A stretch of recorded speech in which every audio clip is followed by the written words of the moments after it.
Before I begin, I'd like to thank organizers of TEDxSDSU for giving me the opportunity to speak here tonight. Ash Shab, that means long live the people in Moroccan Arabic. And last year I found myself saying those two words over and over again with thousands of others next to me and my fist punching the air. Ash Shab, Ash Shab, Ash Shab. It's one of the most, I forgot I had the slideshow. Excuse me.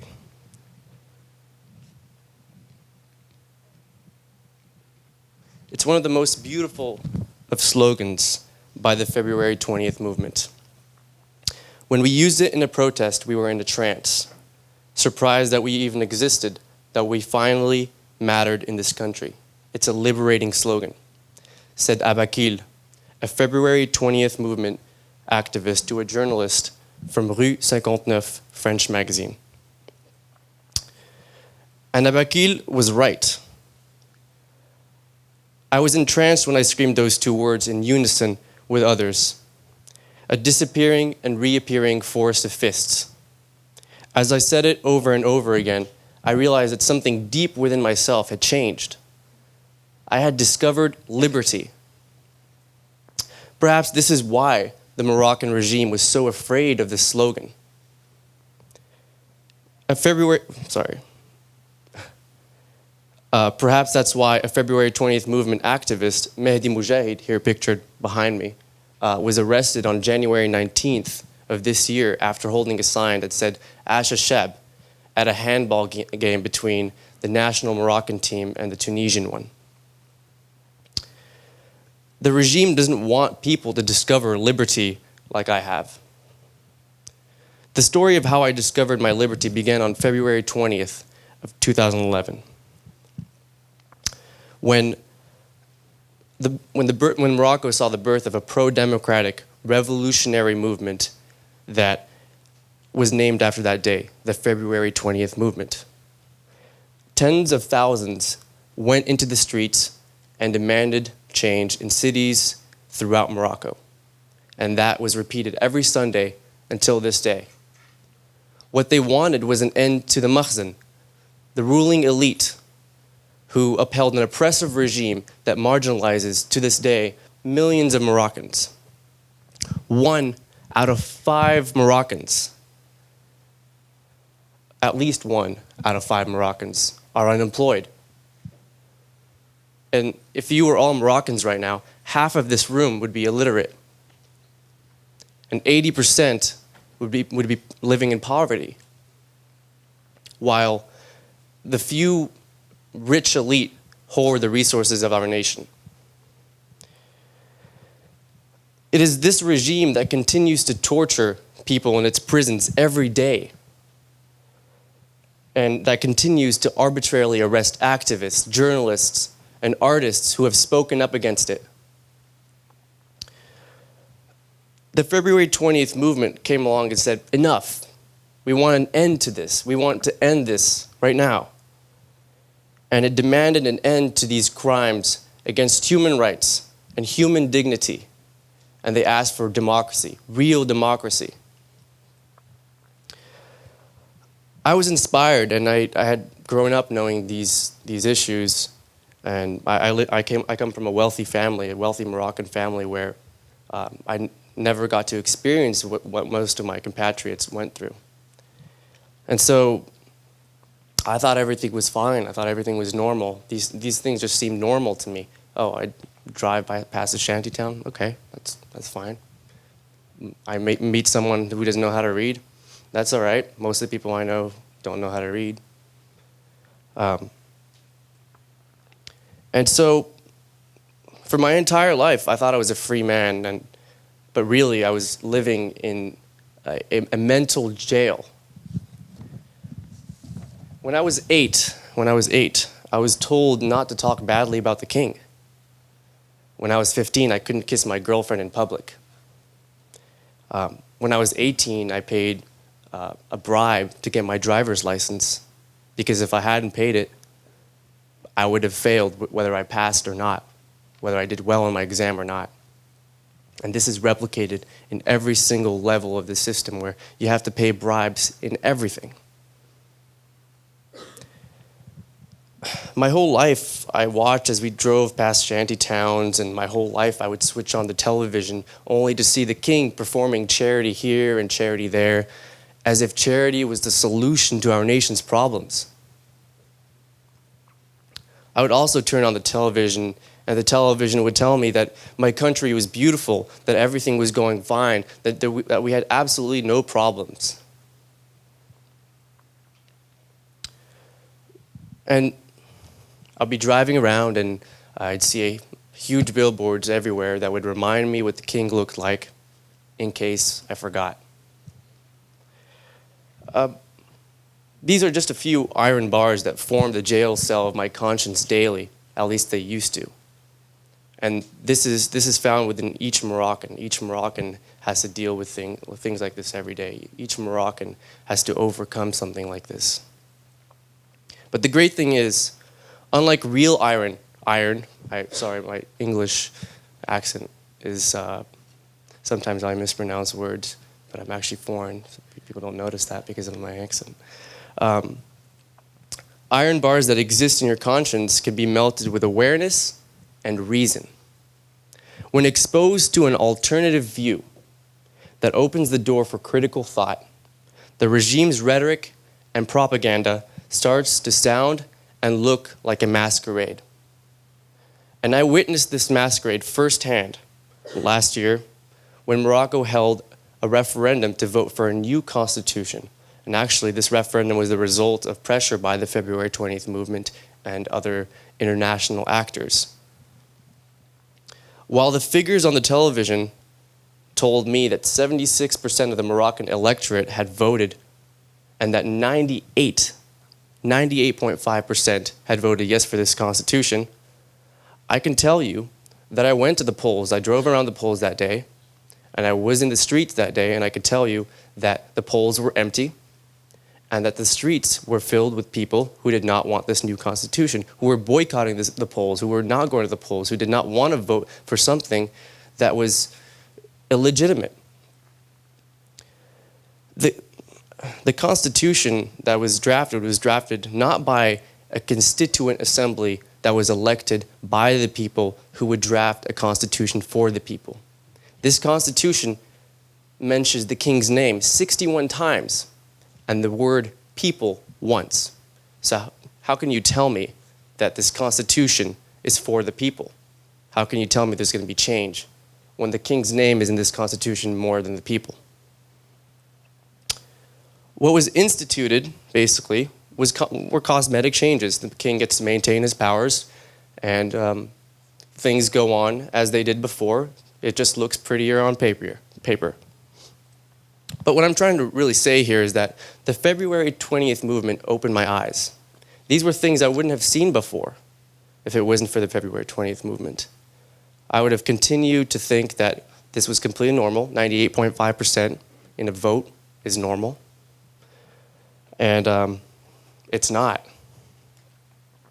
A good friend of mine and an activist once told me that, these are pictures from the uprising. Personally, as a part of the movement, I don't care for any of our demands more than I care about a future where a man sitting next to me on the bus is a fellow citizen. Where my fellow citizen sitting next to me on the bus is a person who is politically aware and can use this awareness to defend himself.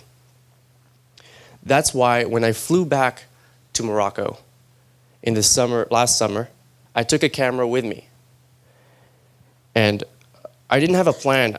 All I did was I wanted to show things that were going on unnoticed, like they were going on unnoticed for me for years. And I wanted to point my camera at something historic that no one else chose to point their cameras at, mainly because it's a detriment to themselves, like it has been for me. I wanted to make a film that would melt the iron that hindered people's minds. I wanted to give the gift of free thought as it was given to me, and by that virtue, I was a part of the February 20th movement. And to this day, I pride myself in saying that I am a part of a movement, I'm a part of an organization that has forever changed the face of my country.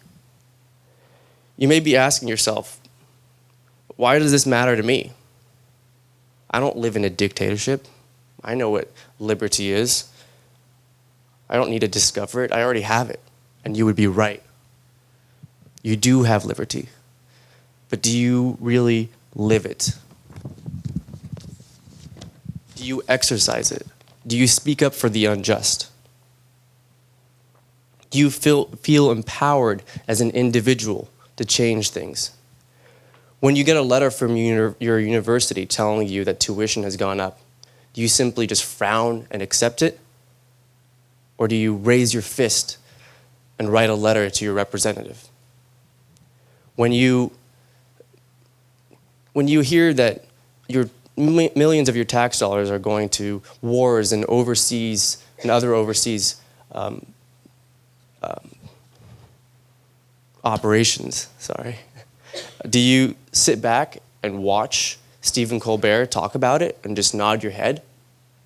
Or do you actually go down to City Hall and scream at the top of your lungs?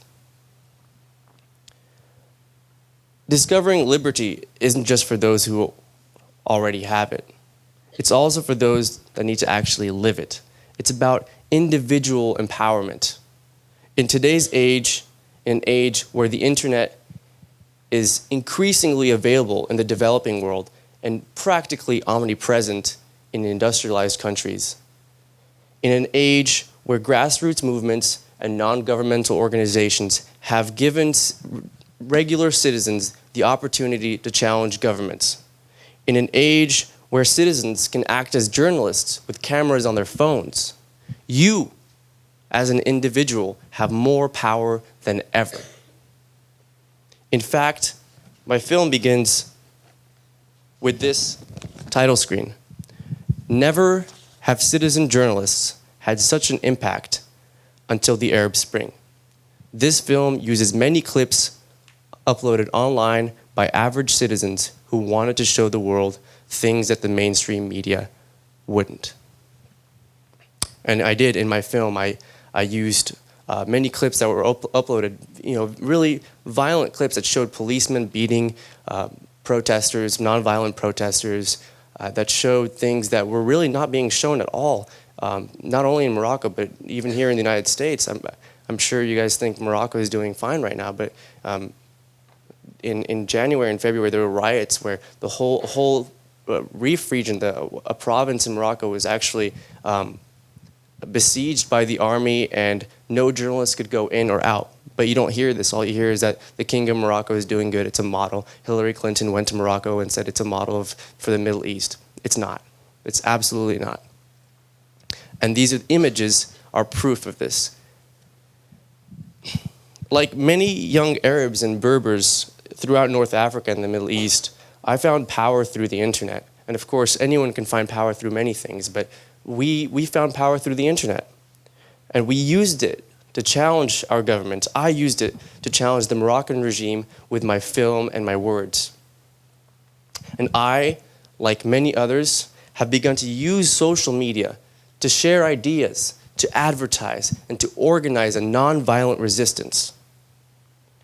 Revolutionaries don't have to capture radio stations anymore like they used to. It only takes a few clicks on your computer. If you don't believe me, ask the former dictator of Tunisia, Ben Ali, here pictured with Mohammed Bouazizi on the bed, the Tunisian man who burnt himself to death after his cart was confiscated by a policeman, his only means of living. News of the self-immolation spread like wildfire through Tunisia, through social media. And as a result, tens of thousands, hundreds of thousands flooded the streets, and eventually Ben Ali ran away. He fled to Saudi Arabia. He's there right now, and a democracy was instituted in Tunisia. Or you can ask Hosni Mubarak, the former tyrant of Egypt. The revolution, he was deposed because of a popular revolution that that was the result of YouTube videos that came in from Tunisia. Egyptians were looking at YouTube videos of the Tunisian revolution and they were inspired. And then they went ahead and organized another revolution in Egypt through Facebook and Twitter. And as a result, he's gone. I mean, they're still struggling right now, but at least the tyrant's gone and there is some sort of progress towards democracy in the future. Basically, the cause behind such massive changes was based on a sudden feeling of an individual empowerment that took place within each of the men and the women who gathered together in one location as a single entity, as the people of Tunisia, as the people of Egypt, as the people of Morocco. And they came together and asked for what's theirs by right. This is why I think that even American democracy can learn some lessons from the most oppressed peoples in the world. The Arab Spring has opened a door for all of you. Use it. Ashashat. And thank you.